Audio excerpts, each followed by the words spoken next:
मैदान में खड़े कुछ लोग डरे सहमे अपने राजा को देख रहे थे। चिंता में चूर सबल का हर एक मंत्री बस यही मना रहा था कि वो बस किसी तरह सबल के गुस्से का शिकार ना हो जाए। सबल के खुद के ही आदमियों के मन में उसके प्रति ऐसा डर था। और इधर मैदान के अंदर तूफान की शामत आ चुकी थी। अक्षत के दूर भाग जाने की सजा तूफान झेलता दिख रहा था। थक के चूर हो चुका वो जानवर रुक जाना चाहता था, पर उसके मास्टर का चाबुक और उसकी खाल उधेड़ देने वाली मार तूफान को रुकने नहीं देती है। सबल लगातार तूफान के पैरों पर वो चाबुक से मार रहा था और दर्द से कराहता हुआ तूफान जैसे तैसे अपनी तेजी बरकरार रख पा रहा था। और एक समय आता है जब उसकी पूरी शक्ति खत्म हो जाती है और तूफान लगभग बेहोशी की हालत में जमीन पर ध्वस्त हो जाता है। जमीन पर तूफान का शरीर कई मीटर रगड़ खाता है, जिसके बाद तूफान बेजान सा जमीन पर ही पड़ा रहता है। सबल तूफान के गिरने से पहले ही खुद को उससे दूर कर लेता है। सबल अब तैश में चलते हुए तूफान के पास आता है और उसे बेतहाशा चाबुक से मारता है। अपने राजा का गुस्सा देखकर वहां मौजूद सारे लोग सकते में थे। कुछ तो डर के मारे कांप रहे थे। जब सबल अपने फेवरेट घोड़े को ऐसा पनिश कर सकता था तो फिर उनकी क्या बिसात थी। सबल के लिए तूफान की कीमत उसके किसी भी मंत्री से ज्यादा ही थी और उनकी आंखों के सामने तूफान बेजान पड़ा हुआ था। जानलेवा दर्द होने पर भी उनकी रिस्पॉन्ड करने की ताकत बची नहीं थी। दिन की काफी ठंड के बावजूद भी वो सभी पसीने से नहा चुके थे। तभी सबल तूफान को मारना बंद करता है और गुस्से में उसे देखते हुए कहता है, तू अक्षत नहीं है और कभी बन भी नहीं सकता। इसके बाद सबल की नजर अपने मंत्रियों की ओर जाती है और वो तुरंत उनकी ओर बढ़ जाता है। उसे अपनी ओर आता देख सारे मंत्री झुंड में एक साथ हो जाते हैं और खुद को सबल की नजर से बचाने के लिए उनके कदम पीछे होने लगते हैं। कुछ ही देर में सबल मैदान के किनारे आ चुका था और अपने मंत्रियों को देख रहा था। मजबूरन परब को सबसे आगे रहना पड़ता है। अगर अच्छे समय में परब ने राजा के साथ अपनी करीबी बढ़ाई थी तो बुरे समय में जवाब देने के लिए भी उसे ही तैयार रहना होगा। परब का दिल नगाड़े की तरह धड़क रहा था। सबल परब के पास आता है और उससे कहता है, परब, अक्षत की क्या खबर है? परब डरकर हकलाते हुए कहता है, महाराज, वो विकराल की ही सारी चाल थी। विकराल? कौन है विकराल? सबल सवाल करता है। परब बताता है, महाराज, वो गद्दार था, उसे हमारे आदमियों ने मार गिराया। सबल परब को ही देख रहा था। मैंने पूछा, अक्षत के बारे में कुछ पता चला? तुम्हारे गद्दार सैनिक का ज्ञान अपने पास रखो परब। सबल का गुस्सा और बढ़ रहा था। परब कहता है, महाराज, विकराल और उसके साथियों ने हमारे कई सैनिक मार डाले। उन्होंने काफी कुछ देखा है। मैं चाहता हूं आप उनसे सारी जानकारी लें। परब सबल से आंख नहीं मिला पा रहा था। उसे डर था कि कहीं सबल उसे अपनी आंखों के तेज से ही ना जला दे। पर अगर सबल ऐसा करना चाहता तो वो कभी भी परब को राख बना सकता था। सबल पूछता है, कहाँ है वो लोग? महाराज, उन्हें तहखाने में रखा है। परब सबल को बताता है, जिसके बाद सबल तेजी से चलते हुए वहां से निकल जाता है। कुछ देर के लिए ही सही, पर मंत्रियों की जान बच गई थी। परब भी राहत की सांस लेता है। इधर शाम हो चुकी थी और कैलाश अपने फेवरेट स्पॉट पर आ गया था। नीरा वहां बैठी डूबते हुए सूरज की ओर अपना चेहरा किए पानी की ओर देख रही थी। उसने हाथ में कुछ कंकड़ ले रखे थे, जिन्हें वो थोड़े थोड़े समय में पानी में फेंक रही थी। सूरज की रोशनी से झील का चमकता पानी मोतियों की खान जैसा दिखाई दे रहा था। उससे उठती रोशनी आज कैलाश की आंखों में थोड़ी चुभन पैदा कर रही थी। नीरा की ओर बढ़ते हुए कैलाश गहरी सांस लेता है और खुद को तैयार करते हुए नीरा के सामने आकर खड़ा हो जाता है। नीरा कैलाश को देखती है लेकिन कुछ कहती नहीं। कैलाश के लिए नीरा का यह बर्ताव बेहद अनकंफर्टेबल करने वाला था। कैलाश नीरा से कहता है, हाय नीरा, कब से आ गई हो तुम? नीरा कहती है, समय से।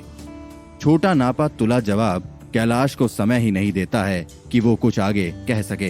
और अपने सवाल जवाब को बातचीत में बदल सके।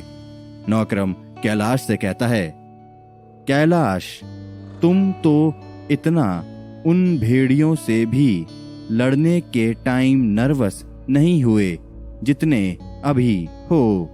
कैलाश को नौकरम का बेवक्त उसे चिढ़ाना गुस्सा दिला देता है और वो कह उठता है, ये क्या वो 3 भेड़ियों से कम खतरनाक है? क्या कहा तुमने? नीरा कैलाश से पूछती है।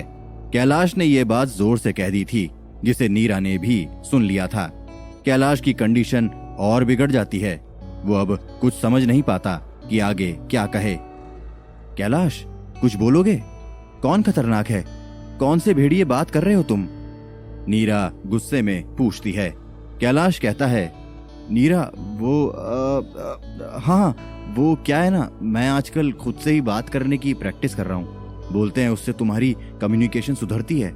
अब तुम ही तो कहती हो कि मैं कुछ बातें साफ नहीं करता हूँ, इसलिए मैंने थोड़ा रिसर्च किया और पाया कि अगर आप खुद से ही जोर जोर से बात करें तो आप अपनी कम्युनिकेशन बेहतर कर सकते हैं, अपने ख्यालों को बेहतर शब्द दे सकते हैं। नीरा कैलाश के नर्वस चेहरे को देख रही थी और काफी समय उसे परखने के बाद बोली, ठीक तरीके से बात नहीं रख पाने में और जानबूझकर सच छिपाने में अंतर होता है कैलाश।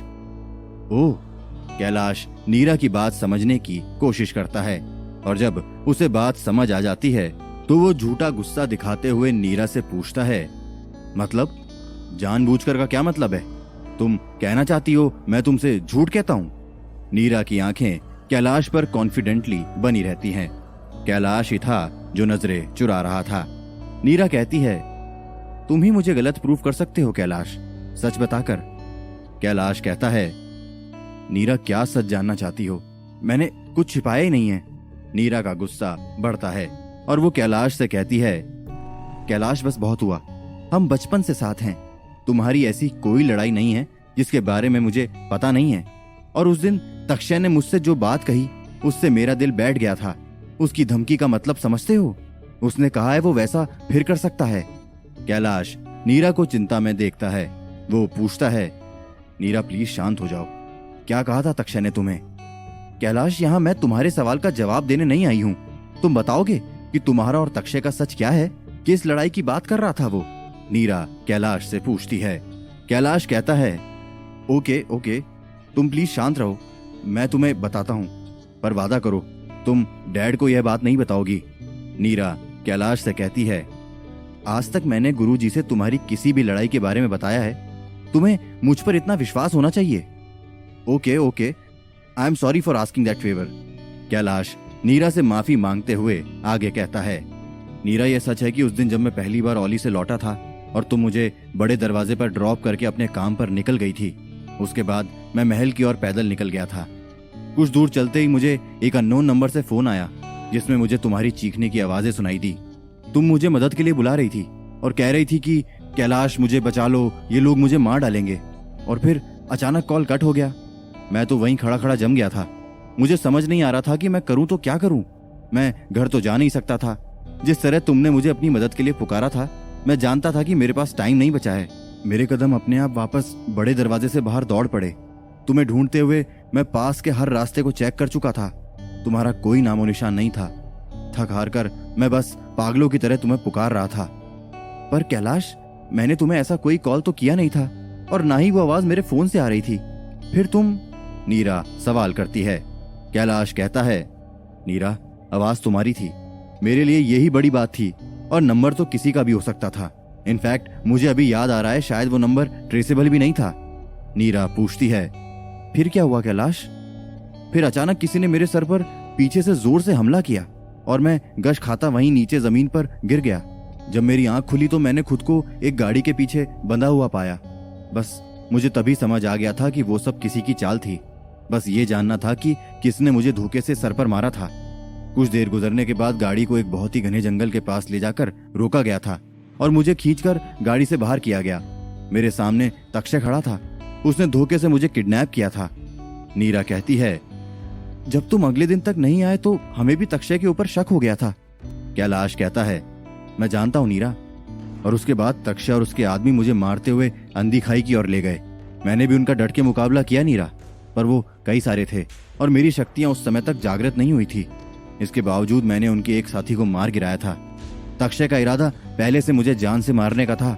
अपने साथी को मरता देखकर उसका गुस्सा और बढ़ गया, जिसके बाद उसने मेरे ऊपर जानलेवा हमला भी किया था और मुझे अंधी खाई में धकेल दिया। कैलाश ने अब तक जो भी नीरा को बताया था, नीरा बड़े गौर से कैलाश का हर एक शब्द सुन रही थी, पर अंधी खाई में धकेलने वाली बात उसे शौक के साथ पूछने पर मजबूर करती है। क्या कह रहे हो? तुम्हें अंधी खाई में धकेला उन्होंने? कैलाश कहता है, हाँ नीरा, उन्होंने मुझे मारकर अंधी खाई में धकेल दिया था। नीरा कैलाश को देखती है। कैलाश, कोई उस खाई से वापस नहीं आ पाया है, तुम कैसे? नीरा, वैसे तो मैथल भी आज तक लोगों के लिए मिथ्या ही बना हुआ है। हम वहां जाकर वापस आ गए या नहीं? कैलाश नीरा से कहता है। नीरा जवाब में कहती है, हाँ कैलाश, हमारे वहां से वापस आ पाने में तुम्हारी बड़ी हुई शक्ति का कितना बड़ा हाथ था, पर उस वक्त तो तुम्हारे पास कोई पावर नहीं थी। शायद मेरी शक्तियों को भी उसी समय का इंतजार था। मुझे अपनी शक्तियों का एहसास भी उस अंधी खाई में हुआ, जहां मेरा शरीर बहुत समय तक उस ब्रिज से गिरता ही जा रहा था। मुझे तो होश ही नहीं था, पर बहुत देर बाद मेरी बॉडी एक नदी के पानी में जाकर गिरी और मैं उस नदी की तह तक चला गया। कैलाश नीरा को बताता है। यहाँ से कैलाश की ही बनाई कहानी शुरू होती है, जब वो कहता है, नीरा, ना जाने मैं वहां कितने समय तक पानी के अंदर ही था और फिर अचानक मुझे होश आया और मैंने खुद को पानी के अंदर पाया। सांस लेने के लिए जैसे ही मैं पानी की सतह पर आया तो मैंने पाया कि वो दुनिया एक अलग ही दुनिया है।